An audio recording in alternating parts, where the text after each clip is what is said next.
امت مسلمہ کے دل آج بھی فلسطینی بھائیوں کے لیے دھڑک رہے ہیں۔ فلسطین کی گلیوں میں خون کی ندیاں بہہ رہی ہیں، ان ماؤں کی آہیں آسمان کو لرزا رہی ہیں، وہ بچوں کی سسکیاں قیامت کی عکاسی کر رہی ہیں۔ ان سب حالات کے باوجود امت مسلمہ تماشائی بن کر بیٹھی ہے، اور مسلمانوں کے دل میں کچھ سوالات چبھ رہے ہیں۔ وہ سوالات یہ ہیں کہ یہ سب کچھ کیوں ہو رہا ہے؟ وہ اسلامی حکومتیں کہاں ہیں؟ وہ مسلمانوں کا اتحاد کہاں ہیں؟ وہ اسلامی افواج کہاں ہیں؟ کہاں ہے وہ ہماری ایٹمی قوت جس کے بل بوتے پر ہم کفار کی آنکھوں میں آنکھیں ڈال کر ان سے بات کرتے تھے؟ یہ سب چبھتے ہوئے سوالات مسلمانوں کو پریشان کر رہی ہیں۔ اور ایک سوال جو اٹھایا جاتا ہے کہ یہ عرب ممالک، یہ اسلامی ممالک اسرائیل پر حملہ ور کیوں نہیں ہوتے، اسرائیل سے بدلہ کیوں نہیں لیتے؟ آج اسی سوال کا جواب لے کر آئے ہیں کہ آخر وجہ کیا ہے کہ مصر اور اردن، یہ قریبی ممالک جو اسرائیل کے ساتھ قریباً ملے ہوئے ہیں، یہ اسرائیل پر حملہ ور کیوں نہیں ہوتے؟ وجہ کیا ہے؟ آئے سنتے ہیں۔ 3 جنگیں لڑ چکے ہیں عرب لوگ، عرب ممالک 3، یہ جو ہر وقت نیگیٹو کی منفی باتیں ہوتی ہیں نا کہ مسلمان ممالک کچھ نہیں کر رہے، عرب نے مل کے 3 دفعہ اسرائیل سے جنگ لڑی ہے، تینوں جنگوں میں شکست ہوئی ہے جی، اور وجہ شکست کی ہے کہ پیچھے امریکہ سپورٹ کر رہا ہے۔ تو کیونکہ اسرائیل سے لڑنے کا مطلب ہے کہ امریکہ سے لڑائی، اس وجہ سے شکست اس کا حل کیا ہے؟ وہ 3 دفعہ لڑ کے بیٹھ چکے ہوں گے، اب کیا کریں ہم؟ ہونا یہ چاہیے اگر تھوڑا سا بارڈر کھول دینا تو پوری دنیا کے مسلمان پیدل ہی اسرائیل کو فتح کر کے آ سکتے ہیں۔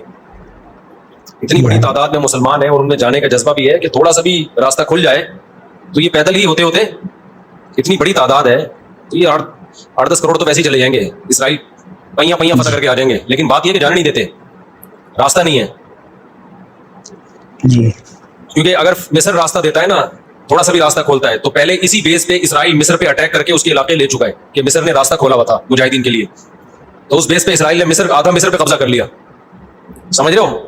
تو جب مصری ہاتھ سے نکل گیا ان کے تو ایسا گچھی پکڑی ہے نا چاروں طرف سے، تو اب دیکھیں آگے ہوتا کیا ہے، اللہ خیر کرے۔ دیکھو ایسی لڑائی جس سے اگلی دفعہ اس سے بھی جائیں، یہ تو کوئی بھی دنیا میں عقل مند اس کا مشورہ نہیں دے گا نا۔ دیکھو مسئلے کا اگر حل سامنے نہ آ رہا ہو تو غلط حل کی طرف نہیں جانا چاہیے، یہ ذہن میں رکھیں۔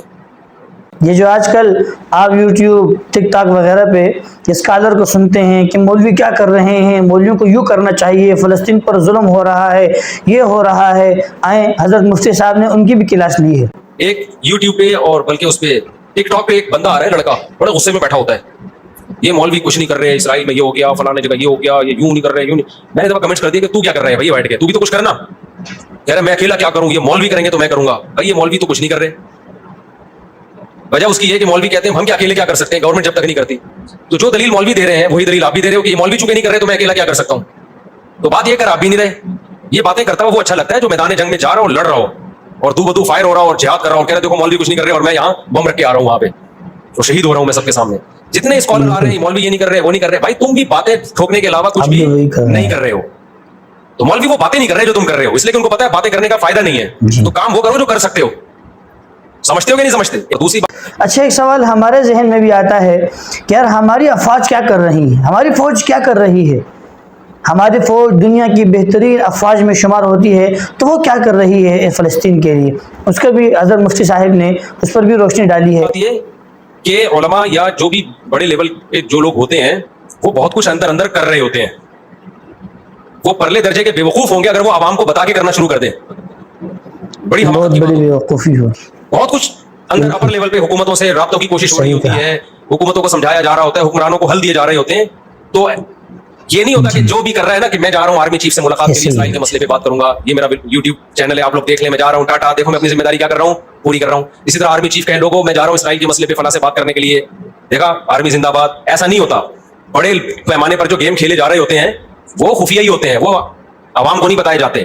جی تو آپ نے سن لیا کہ عرب ممالک یا باقی اسلامی ممالک اسرائیل پر حملہ آور کیوں نہیں ہوتی، اور ان کے بارے میں بھی سن لیا یہ جو یوٹیوب اور ٹک ٹاک وغیرہ پر سوشل میڈیا پر دن رات یہی چیخیں مارتے ہیں کہ علماء کیا کر رہے ہیں، کیوں نہیں کر رہے فلسطین کے لیے، اور یہ کہنا کہ ہماری افواج کیا کر رہی ہیں، انہوں نے کچھ بھی نہیں کیا فلسطین کے لیے، ان پر ظلم و ستم ہو رہا ہے، یہ تماشائی بن کر بیٹھے ہیں۔ تو حضرت مفتی صاحب نے اس پر بھی روشنی ڈالی کہ حقیقت یہ ہے اور ایسا ہی ہونا چاہیے۔ تو اللہ تعالیٰ سے دعا ہے کہ اللہ تعالیٰ امت مسلمہ کو اتحاد نصیب فرمائے، ہمیں ہر مسلمان کا دکھ درد سمجھنے کی توفیق عطا فرمائے۔ والسلام۔